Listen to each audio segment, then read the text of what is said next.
श्रीमान योगी कादंबरीबद्दल. श्रीमान योगी ही छत्रपती शिवाजी महाराजांच्या जीवनावरील अतिशय उत्कृष्ट कादंबरी आहे. 2021 साली फेब्रुवारी ते एप्रिल या कालावधीत मी ती वाचली. यात मांडलेल्या इतिहासातील घटनांची सत्यता किती हा माझ्या या पुस्तक परीक्षणाचा हेतू नाही आणि त्याबद्दल माझे भाष्य करण्याची योग्यतासुद्धा नाही. किंबहुना या कादंबरीचे परीक्षण करण्याची पण माझी योग्यता नाही, कारण मी इतिहासतज्ञ नाही.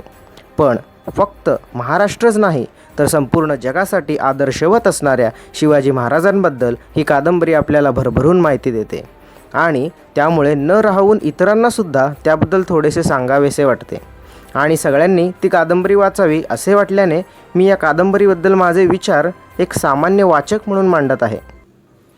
या कादंबरीचे एकूण 11 भाग आहेत आणि प्रत्येक भागात अनेक प्रकरणं आहेत. पूर्ण कादंबरीत कुठेही घटनांच्या तारखा आणि साल न दिल्याने वाचणे एकदम सुसह्य होते. अन्यथा पाठ्यक्रमातील इतिहासाचे पुस्तक वाचतो असे वाटत राहिले असते.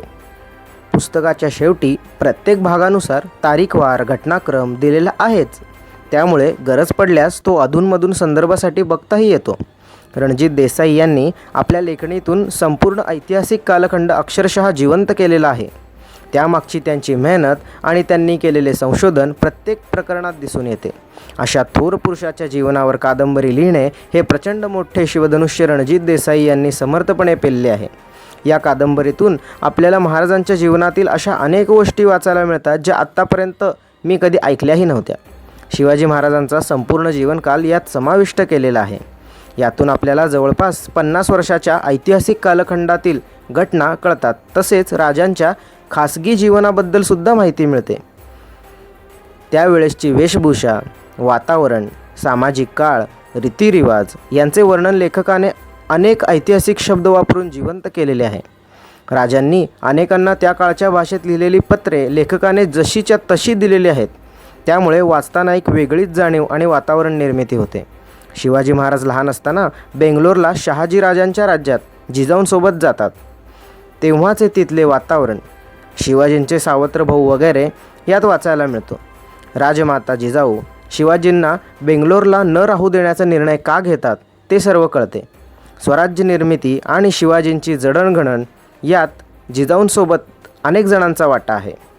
दादोजी कोंडदेव, नेताजी पालकर, येसाजी कंक, बाजीप्रभू देशपांडे, फिरंगोजी नरसाळे, जीवा महाला, हंबीरराव मोहिते, बाळाजी आवजी, पानसंबळ, तानाजी मालुसरे, मोरोपंत, त्र्यंबकपंत डबीर अशी आणखी अनेक नावे घेता येतील.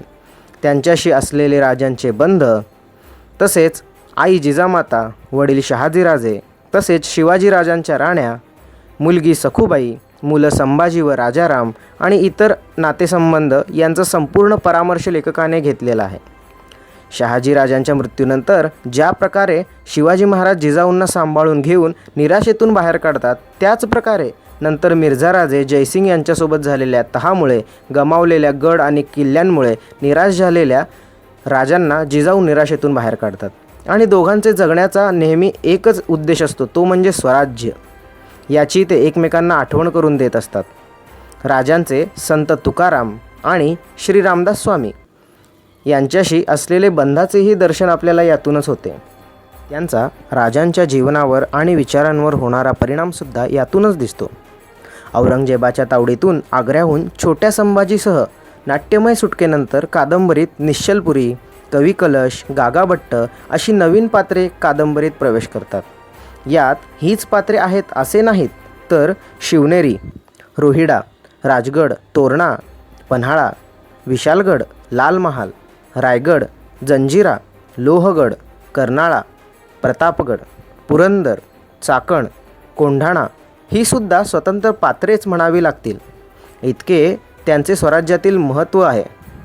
मिर्झाराजांच्या मृत्यूनंतर आणि औरंगजेब तह मोडून हिंदूंवर जिझिया कर लागतो. त्यानंतर वेगळ्याच घटना घडायला लागतात. विशेषतः राज्याभिषेक झाल्यानंतर आणि जिजाबाईंच्या मृत्यूनंतर नेमके काय होते हे यात अगदी तपशीलवार वाचायला मिळते. पुत्र संभाजीसोबत राजांचा असलेला संघर्ष अचूकपणे टिपला गेलेला आहे. संभाजीराजे मोगलांशी हातमिळवणी करून नंतर पुन्हा जेव्हा स्वराज्यात परत येतात तेव्हा शिवाजीराजे व संभाजीराजे यांची भेट होते. तेव्हाचा दोघांमधला दीर्घ संवाद म्हणजे रणजित देसाईंच्या लेखणीची कमालच आहे. राजांच्या अखेरच्या काळातील रायगडावरील अंतर्गत राजकारण वाचून मन विषण्ण आणि विदीर्ण होते. औरंगजेब दक्षिणेकडे मोगली सत्ता स्थापन करण्याच्या उद्देशाने येणार असतो आणि त्याच्या पाडावासाठी राजांनी बनवलेली योजना राजांच्या मृत्यूमुळे अपूर्णच राहते. याचे खूप वाईट वाटत राहते. एकाच आयुष्यात राजे इतक्या गोष्टी करतात की ते अवतारी युगपुरुषच होते यावर शिक्कामोर्तब होते. नुसतेच आदिलशाही आणि मोगलाई यांच्याशीच राजांना आयुष्यभर लढावे लागले असे नाही, तर इंग्रजांना आणि पोर्तुगीजांना पण राजे वेळोवेळी वठणीवर आणतात. अनेक स्वकीयसुद्धा राजांच्या विरोधात जातात, पण त्या सर्व गोष्टीसुद्धा राजा समर्थपणे हाताळतात. इतिहासाच्या पाठ्यपुस्तकात आणि थोडक्यात चरित्र वर्णन करणाऱ्या इतर अनेक पुस्तकांमध्ये शिवाजी महाराजांच्या जीवनातील ठळक घटना जुजबीपणे आपण वाचलेल्या असतात, परंतु त्यामागचा संगतवार, घटनाक्रम, त्यामागची अनेक कारणे आणि त्या घटनांचे परिणाम हे जाणून घ्यायचे असतील तर कादंबरीशिवाय पर्याय नाही. तसेच अनेक संकटातून मात करण्यासाठीचे सकारात्मक बळ ही कादंबरी नक्कीच आपल्याला देते. बाकी जास्त मी काही सांगत नाही, मात्र एवढे नक्कीच सांगतो, ही कादंबरी जरूर वाचा.